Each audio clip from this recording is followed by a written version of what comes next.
సునీత గారి మధ్య మీ మధ్య జరిగిన ఒక ఇంట్రెస్టింగ్ ఎపిసోడ్ గురించి నాకు పర్సనల్గా తెలుసు, అది అడుగుతాను. మీరు యాక్టర్గా అవ్వాలని ఫిక్స్ అయ్యారు, హీరోగా అవ్వాలని ఫిక్స్ అయ్యారు, ప్రిపరేషన్ స్టార్ట్ చేశారు, బట్ ఇంట్లో చెప్పలేదు.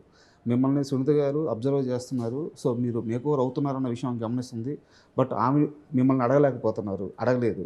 మీ ఇద్దరి మధ్య కొన్ని రోజుల పాటు ఒక సైలెంట్ ఆ సీక్వెన్స్ అలా నడుచుకుంటూ వెళ్ళిపోయిన తర్వాత ఒక్కరోజు ఇద్దరు ఓపెన్ అయ్యారు. నేను కరెక్టేనా? ఏమో అంటే అంటే నేను ఎప్పుడైతే అనుకున్నాను యాక్టర్గా, నాకు వచ్చిన అవకాశాలు అన్నీ ఆవిడకి తెలుసు. అవకాశాలు కాదు నేను చెప్పేది, మీరు ఇంట్లో ఓపెన్ అయ్యే సందర్భం గురించి. అంటే నాకు ఇంట్రెస్ట్ ఉంది, మీకు ఇంట్రెస్ట్ ఉందని మేడంకి తెలుస్తుంది. సో మేడం తెలుసుకుంటున్నారని మీకు అర్థమవుతుంది. బట్ ఇద్దరు ఓపెన్ అవ్వక ఇద్దరి మధ్య ఒక సైలెంట్ అలా ఉండిపోయిన కొన్ని రోజులు ఉన్నాయి. కరెక్టే, కొన్ని ఏళ్ళు. ఎందుకంటే ఆవిడకు ఒక చిన్నపాటి భయం ఉండింది. ఆవిడ ఎంత సక్సెస్ అయ్యారో అంత స్ట్రగుల్ కూడా అయ్యారు ఇండస్ట్రీలో. సో ఆ స్ట్రగుల్ నా దాకా రాకూడదు, నేను అదే జర్నీలో వెళ్ళకూడదు అనేది షీ వాజ్ ప్రొటెక్టింగ్ మీ అనుకోండి ఒక విధంగా.